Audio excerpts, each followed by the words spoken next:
Happy African History Month. Today is February 27th, 2018 episode. And I wanted to talk about the new Jim Crow. Um, Now, I read that book while I was inside, and this was one of the topics we would discuss because, now, if you don't know, the new Jim Crow is more than just a phrase. It's actually a book written by Michelle Alexander. She's a contemporary author, lawyer. So, how is this history? Well, because of how she ties in historical treatment and systems within the United States that have not changed, not been eradicated, but have morphed, that have evolved to look more, to look less discriminatory, but still carry out and still have the same effect, the same, um, to still achieve the same aims and maintain the same forms of oppression that were previously existed. And so clearly, this is a book you have to read. It's a wonderful book, and one of the things I like about the book is how she doesn't say yes. She doesn't start with the history and then get to modern day and say yes, and these Republicans are keeping us down. She goes in detail on how individuals of the Democratic Party, she speaks about a couple of people in particular, which I'll get to, um, have been widely influential, and had a critical role to play in the continuation of using the legal system to destroy the lives of black people um, today in modern day. But it's interesting because she talks about um, how from Jim Crow, the black codes, from before Jim Crow, the black codes. Once slavery was abolished, there was all kinds of systems being put into place to try to, okay, let's still keep blacks from being able to vote. Let's keep blacks from being able to own property. Let's keep blacks from being able to own weapons and defend themselves. Let's keep blacks, limit their access to education. Let's make a system of laws that makes activity blacks are doing illegal, so that now we can justify enslaving them. Because if you look at the 13th Amendment, uh, slavery shall be abolished, except as a condition, uh, uh, uh, except as a, I'm not remembering the exact words, but except as a condition for being duly convicted of a crime. So yeah, it 13th Amendment didn't abolish slavery. It made it the sole. Uh, it federalized it. It legalized it for the government. It put it out of the private sector to the government's hands. Says okay, we can enslave people when we convict them of a crime. And sure enough, more laws started popping up so that you could now take black people who had previously been free and legally put them back into slavery. Oh, you committed a crime. Oh, vagrancy. You're hanging around doing nothing. But we're sending you to prison, and now you're going to be our slave, work for no pay.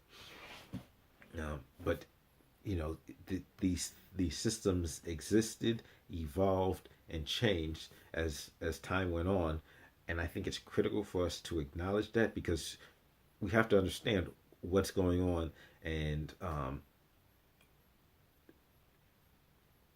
not be allowed to get caught up in this, um, to be so enamored with reconciliation that we're oblivious to the fact that somebody's like negotiating for something that shouldn't be negotiated. Like there's certain things that aren't negotiable, and that's where we can't get into the mindset because if we pay attention to the history, all of these concessions being made are being used to just perpetuate greater, more forms of oppression in in a different packaging. But to go back to what I was talking about earlier, uh, where we have the war on drugs, and in the 90s, there were laws passed that drastically increased um, the drastically grew the system of mass incarceration, and they were not the product of just Republicans.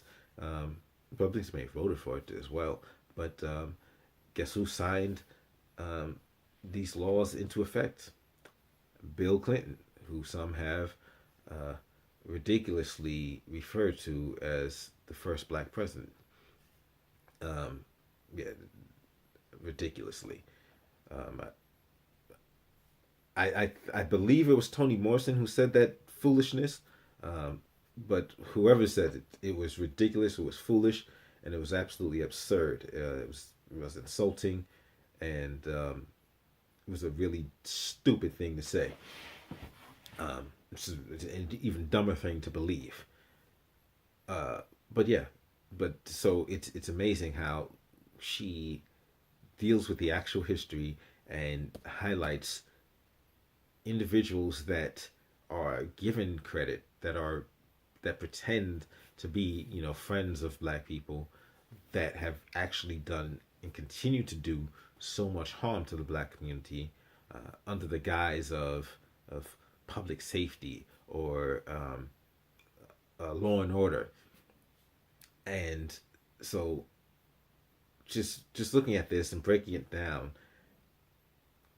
it's it's illuminating because it brings history to the modern day, and it really allows us to open our eyes to what's really going on, and not to just accept ceremonial victories, these um, things that look nice but that don't actually achieve the aims of liberating and casting off these systems of oppression. So once again, the book is The New Jim Crow, um, and the author is Michelle Alexander, who I think is an incredibly insightful and brilliant woman who has no, does not is not beholden to the Democratic Party, nor does she attempt to be beholden to the Democratic Party, or to curry favor with them. She will let us know, let people know historically, um, the things that have been done to stop black people from gaining any type of power, from progressing, and show how today, even the party that claims to look out for the interests of black people isn't looking out for the interests of black people. So thank you for joining me today, and I will see you next episode.